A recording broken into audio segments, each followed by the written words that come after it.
ओम शांति।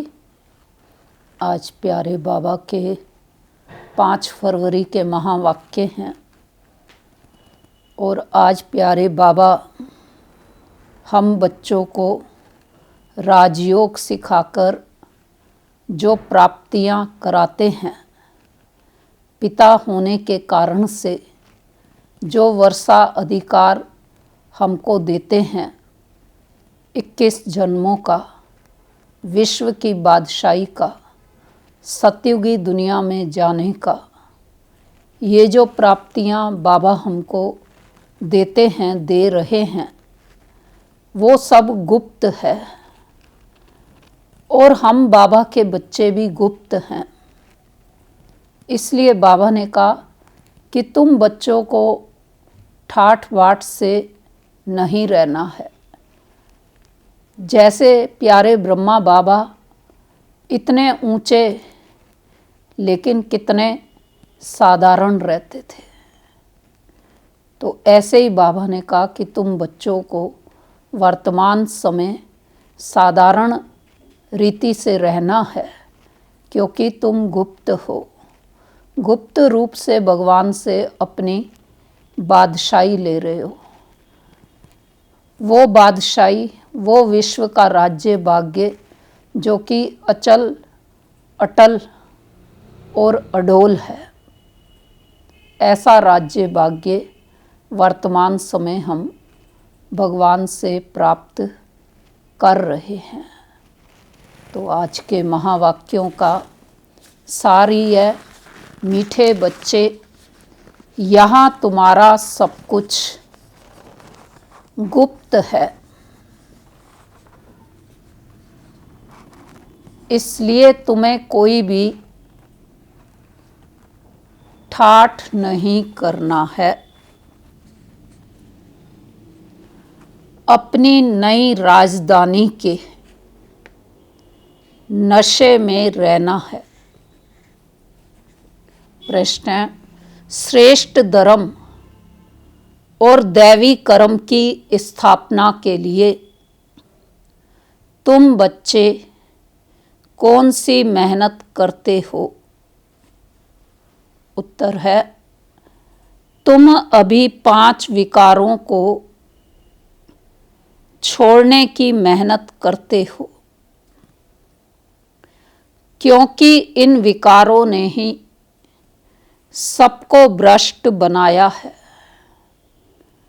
तुम जानते हो, इस समय सभी दैवी धर्म और कर्म से भ्रष्ट हैं।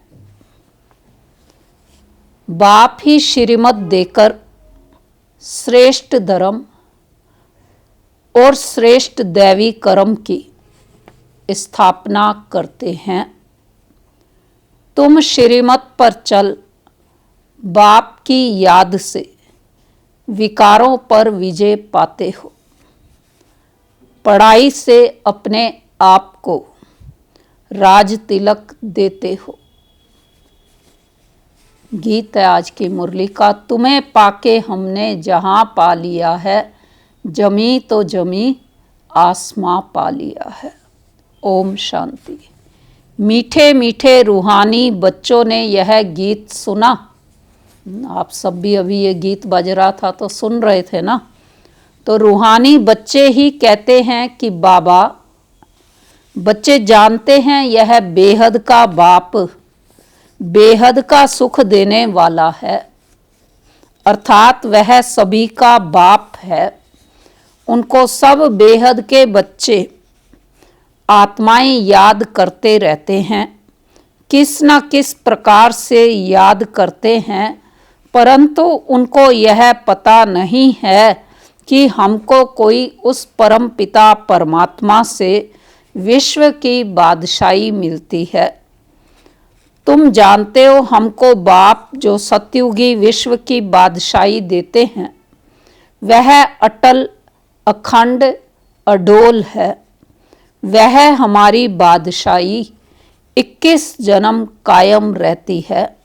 सारे विश्व पर हमारी राजाई रहती है, जिसको कोई छीन नहीं सकता, लूट नहीं सकता।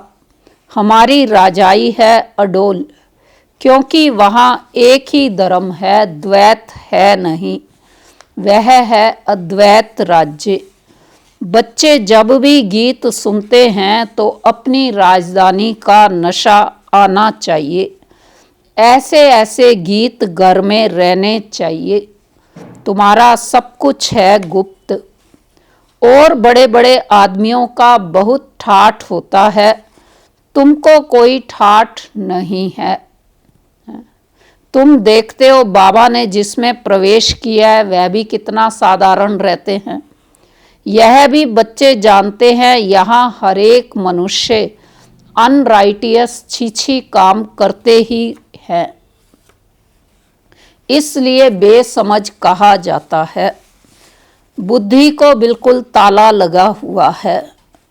तुम कितने समझदार थे, विश्व के मालिक थे। हम सभी समझदार थे, विश्व के मालिक थे, फिर हुआ क्या? अभी माया ने इतना बेसमझ बना दिया है जो कोई काम के नहीं रहे हैं। बाप के पास जाने के लिए यज्ञ तप आदि करते रहते हैं, परंतु मिलता कुछ भी नहीं है। ऐसे ही धक्के खाते रहते हैं। दिन प्रतिदिन अकल्याण ही होता जाता है। जितना जितना मनुष्य तमोप्रधान हो जाते हैं उतना उतना अकल्याण होना ही है।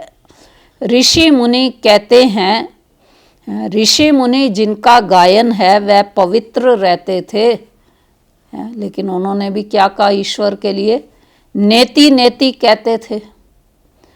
अभी तमो प्रधान बन गए हैं तो कहते हैं शिवो हम तत्त्वम, सर्वव्यापी है, तेरे मेरे में सब में है। वो लोग सिर्फ परमात्मा कह देते हैं, परम पिता कभी नहीं कहेंगे। क्यों नहीं कहते परम पिता? क्योंकि अगर परम पिता कहे तो फिर वो सर्वव्यापी कहाँ से हुआ? तो परम पिता उनको फिर सर्वव्यापी कहना यह तो रोंग हो जाता है, इसलिए फिर ईश्वर व परमात्मा कह देते।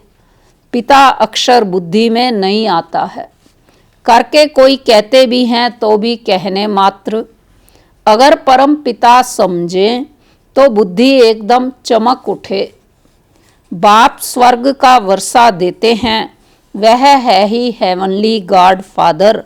फिर हम नरक में क्यों पड़े हैं? अब हम मुक्ति, जीवन मुक्ति में कैसे जा सकते हैं, कैसे पा सकते हैं, यह किसकी भी बुद्धि में नहीं आता है। आत्मा पतित बन पड़ी है। आत्मा पहले सतो प्रधान समझदार होती है, फिर सतो रजो तमो में आती है, बेसमझ बन पड़ती है। अभी तुमको समझ आई है। बाबा ने हमको यह स्मृति दिलाई है। बेसमझ से समझदार हम कैसे बने? जब बाबा ने हमको स्मृतियाँ दिलाई हैं। क्या स्मृति दिलाई है? कि जब नई दुनिया भारत था तो हमारा राज्य था। एक ही मत, एक ही भाषा, एक ही धर्म, एक ही महाराजा महारानी का राज्य था। फिर द्वापर में वाम मार्ग शुरू होता है, फिर हरेक के कर्मों पर मदार हो जाता है। वाम मार्ग माना विकारी मार्ग शुरू हो जाता है। तो कर्मों अनुसार एक शरीर छोड़ दूसरा लेते हैं। अभी बाप कहते हैं मैं तुमको ऐसे कर्म सिखाता हूँ जो 21 जन्म तुम बादशाही पाते हो। भले वहाँ भी हद का बाप तो मिलता है, परंतु वहाँ यह ज्ञान नहीं रहता कि यह राजाई का वर्षा बेहद के बाप का दिया हुआ है। फिर द्वापर से रावण राज्य शुरू होता है, विकारी संबंध हो जाता है। फिर कर्मों अनुसार जन्म मिलता है। भारत में पूज्य राजाएं भी थे तो पुजारी राजाएं भी हैं। सतयुग त्रेता में सब पूज्य होते हैं। वहाँ पूजा व भक्ति कोई होती नहीं। फिर द्वापर में जब भक्ति मार्ग शुरू होता है तो यथा राजा रानी तथा प्रजा पुजारी भगत बन जाते हैं। बड़े से बड़ा राजा जो सूर्यवंशी पूज्य था वही पुजारी बन जाते हैं। अभी तुम जो वाइसलेस बनते हो उसकी प्रारब्ध 21 जन्म लिए है। फिर भक्ति मार्ग शुरू होता है। देवताओं के मंदिर बनाकर पूजा करते रहते हैं। यह सिर्फ भारत में ही होता है। 84 जन्मों की कहानी जो बाप सुनाते हैं यह भी भारतवासियों के लिए है और धर्म वाले तो आते ही बाद में हैं। फिर तो वृद्धि होते होते ढेर के ढेर हो जाते हैं। वैरायटी भिन्न भिन्न धर्म वालों के फीचर्स हर एक बात में भिन्न भिन्न हो जाते हैं। रस्म रिवाज भी भिन्न भिन्न होती है। भक्ति मार्ग के लिए सामग्री भी चाहिए। जैसे बीज छोटा होता है, झाड़ कितना बड़ा होता है। झाड़ के पत्ते आदि गिनती नहीं कर सकते। वैसे भक्ति का भी विस्तार हो जाता है। ढेर के ढेर शास्त्र बनाते जाते हैं।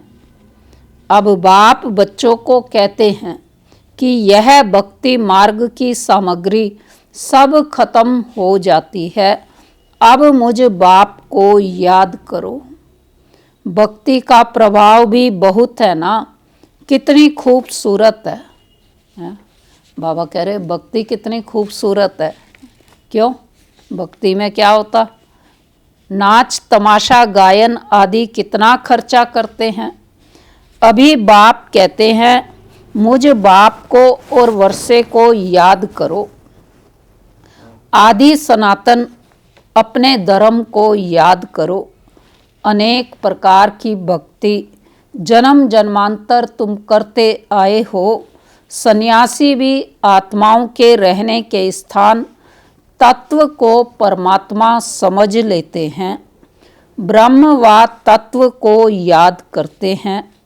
वास्तव में सन्यासी जब सतो प्रधान हैं तो उन्हों को जंगल में जाकर रहना है शांति में। क्या समझा रहे हैं बाबा कि सन्यासी जब सतो प्रधान हैं तो उनको जंगल में जाकर रहना है शांति में। ऐसे नहीं कि उन्हों को ब्रह्म में जाकर लीन होना है। वह समझते हैं ब्रह्म की याद में रहने से, शरीर छोड़ने से ब्रह्म में लीन हो जाएंगे। बाप कहते हैं लीन कोई हो नहीं सकते। आत्मा तो अविनाशी है ना, वह लीन कैसे हो सकती। भक्ति मार्ग में कितना माथा कूट करते हैं। फिर कहते हैं कि भगवान कोई ना कोई रूप में आएंगे। अब कौन राइट? वह कहते हम ब्रह्म से योग लगाए ब्रह्म में लीन हो जाएंगे। गृहस्थ धर्म वाले कहते कि भगवान किसी ना किसी रूप में पतितों को पावन बनाने आएंगे। ऐसे नहीं कि ऊपर से प्रेरणा द्वारा ही सिखलाएंगे। अब गृहस्थी ये भी मानते कि भगवान कोई प्रेरणा से नहीं सिखलाएगा और ये भी मानते हैं कि वो किसी ना किसी रूप में आएंगे। तो अब बाबा जवाब दे रहे हैं सब बात का कि टीचर घर बैठे प्रेरणा करेंगे क्या? प्रेरणा अक्षर है नहीं। प्रेरणा से कोई काम नहीं होता। भले शंकर की प्रेरणा द्वारा विनाश कहा जाता है, परंतु है यह ड्रामा की नूंद। उन्हों को यह मूसल आदि तो बनाने ही है। मूसल माना मिसाइल, एटम बम, ये तो बनाने ही है। यह सिर्फ महिमा गाई जाती है। क्या शंकर की महिमा गाई जाती कि उसी की प्रेरणा से विनाश हुआ? लेकिन वास्तव में बाबा कहते कि ड्रामा के अंदर ये नूंद है, फिक्स है कि होना ही है। तो कोई भी अपने बड़ों की महिमा को नहीं जानते। धर्म स्थापक को भी गुरु कह देते हैं, लेकिन वे तो सिर्फ धर्म स्थापन करते हैं। गुरु उनको कहा जाता जो सद्गति करे। वह तो धर्म स्थापन करने आते हैं, उनके पिछाड़ी उनकी वंशावली आती रहती है। सदगति तो किसकी करते ही नहीं है, धर्म पिता किसी की सदगति करते ही नहीं है, तो उनको गुरु कैसे कहेंगे। गुरु तो एक ही है जिसको सर्व का सदगति दाता कहा जाता है। भगवान बाप ही आकर सबकी सदगति करते हैं, मुक्ति जीवन मुक्ति देते हैं। भगवान ईश्वर अल्लाह गॉड प्रभु जो हमारा बाप है, पिता है, वही आकर सबकी सदगति करते हैं, मुक्ति जीवन मुक्ति देते हैं। उनकी याद कभी किसी से छूटती नहीं। भले पति से कितना भी प्यार हो, फिर भी हे भगवान, हे ईश्वर जरूर कहेंगे, क्योंकि वही सर्व का सदगति दाता है। बाप बैठ समझाते हैं, यह सारी रचना है। रचयिता बाप मैं हूँ, सबको सुख देने वाला एक ही बाप ठहरा। बाई बाई को वर्षा नहीं दे सकते, वर्षा हमेशा बाप से मिलता है। तुम सभी बेहद के बच्चों को बेहद का वर्षा देता हूँ, इसलिए ही मुझे याद करते हैं। हे परम पिता, क्षमा करो, रहम करो, समझते कुछ भी नहीं। भक्ति मार्ग में अनेक प्रकार की महिमा करते हैं, यह भी ड्रामा अनुसार अपना पार्ट बजाते रहते हैं। बाप कहते हैं, मैं कोई इन्हों के पुकारने पर नहीं आता हूँ, यह तो ड्रामा बना हुआ है। ड्रामा में मेरे आने का पार्ट नूंदा हुआ है। अनेक धर्म विनाश, एक धर्म की स्थापना व कलयुग का विनाश, सतयुग की स्थापना करनी होती है। मैं अपने समय पर आपे ही आता हूँ। इस भक्ति मार्ग का भी ड्रामा में पार्ट है। अभी जब भक्ति मार्ग का पार्ट पूरा हुआ तब आया हुआ हूँ। बच्चे भी कहते हैं, अभी हम जान गए, 5000 वर्ष के बाद फिर से आपके साथ मिले हैं। कल्प पहले भी बाबा आप ब्रह्मा तन में ही आए थे। यह ज्ञान तुमको अभी मिलता है, फिर कभी नहीं मिलेगा। यह है ज्ञान, वह है भक्ति। ज्ञान की है प्रारब्ध चढ़ती कला, सेकंड में जीवन मुक्ति कहा जाता है। कहते हैं जनक ने सेकंड में जीवन मुक्ति पाई। क्या सिर्फ एक जनक ने जीवन मुक्ति पाई? प्रश्न आता है कि राजा जनक ने जीवन मुक्ति पाई थी सेकंड में, तो बाबा कह रहे हैं कि क्या एक ही जनक था जिसने जीवन मुक्ति पाई? जीवन मुक्ति अर्थात जीवन को मुक्त करते हैं इस रावण राज्य से। बाबा आते हैं, हम सबके जीवन को मुक्त करते हैं इस रावण राज्य से। बाप जानते हैं सब बच्चों की कितनी दुर्गति हो गई है, उन्हों की ही फिर सदगति होनी है। दुर्गति से फिर ऊंच गति मुक्ति जीवन मुक्ति को पाते हैं। पहले मुक्ति में जाकर फिर जीवन मुक्ति में आएंगे, शांति से फिर सुखधाम में आएंगे। यह चक्र का सारा राज बाप ने समझाया है।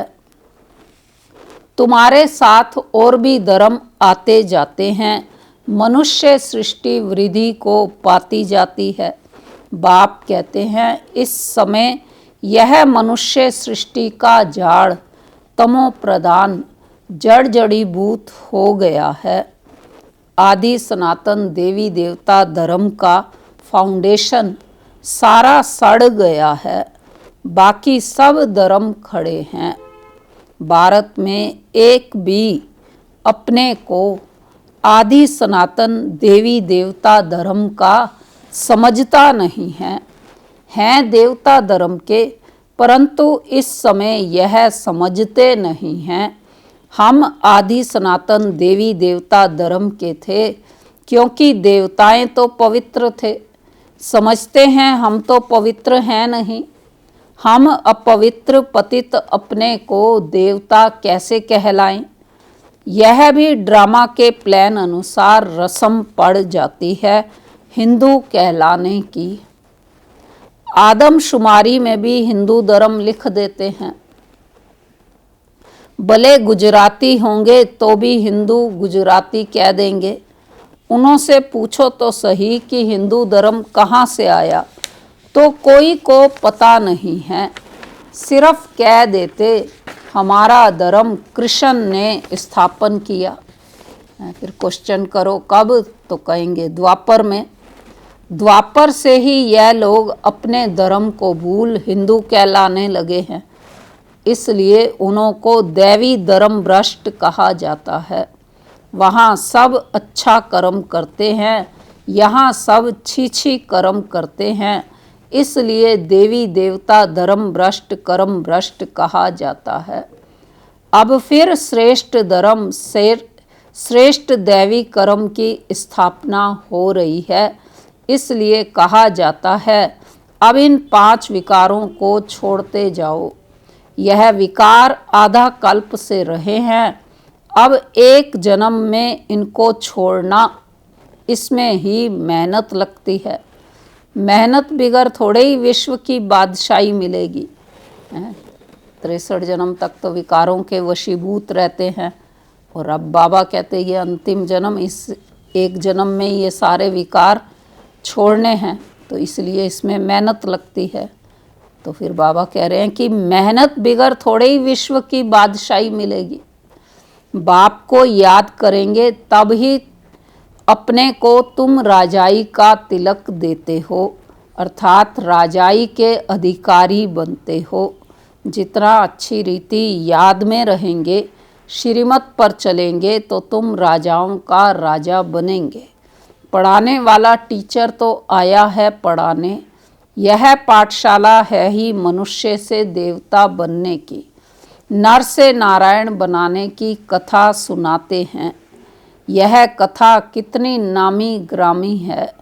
इनको अमर कथा, सत्यनारायण की कथा, तीजरी की कथा भी कहते हैं। सबने ये सारी कथाएं सुनी हुई हैं ना, अमर कथा, सत्यनारायण की कथा, तीजरी की कथा। तीनों का अर्थ भी बाप समझाते हैं। भक्ति मार्ग की तो बहुत कथाएं हैं। तो देखो गीत कितना अच्छा है। बाबा हमको सारे विश्व का मालिक बनाते हैं, जो मालिकपना कोई लूट ना सके। अच्छा ऐसा विश्व का मालिक बनाते हैं जो वो मालिकपना कोई लूट ना सके। अच्छा मीठे मीठे सिक्की लदे बच्चों प्रति माता पिता बाप दादा का याद प्यार और गुड मॉर्निंग। रूहानी बाप की रूहानी बच्चों को नमस्ते। हम रूहानी बच्चों की रूहानी बाप दादा को नमस्ते। तो आज की मुरली की धारणा की पॉइंट पहली है, सदा यह स्मृति रखनी है कि हम एक मत, एक राज्य, एक धर्म की स्थापना के निमित्त हैं। इसलिए एक मत होकर रहना है। दूसरा, स्वयं को राजाई का तिलक देने के लिए विकारों को छोड़ने की मेहनत करनी है। पढ़ाई पर पूरा ध्यान देना है। वरदान है मुरली का, त्रिकालदर्शी स्थिति द्वारा माया के वार से सेफ रहने वाले अतीन्द्रिय सुख के अधिकारी भव। स्पष्टीकरण है, संगम युग का विशेष वरदान व ब्राह्मण जीवन की विशेषता है अतीन्द्रिय सुख। यह अनुभव किसी भी युग में नहीं होता, लेकिन इस सुख की अनुभूति के लिए त्रिकालदर्शी स्थिति द्वारा माया के वार से सेफ रहो। अगर बार बार माया का वार होता रहेगा तो चाहते हुए भी अतीन्द्रिय सुख का अनुभव कर नहीं पाएंगे। जो अतीन्द्रिय सुख का अनुभव कर लेते हैं उन्हें इंद्रियों का सुख आकर्षित कर नहीं सकता। नॉलेजफुल होने के कारण उनके सामने वह तुच्छ दिखाई देगा। स्लोगन है, कर्म और मनसा दोनों सेवा का बैलेंस हो तो शक्तिशाली वायुमंडल बना सकेंगे। अच्छा, ओम शांति।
करें जगत का नव निर्माण, घर घर में खुशहाली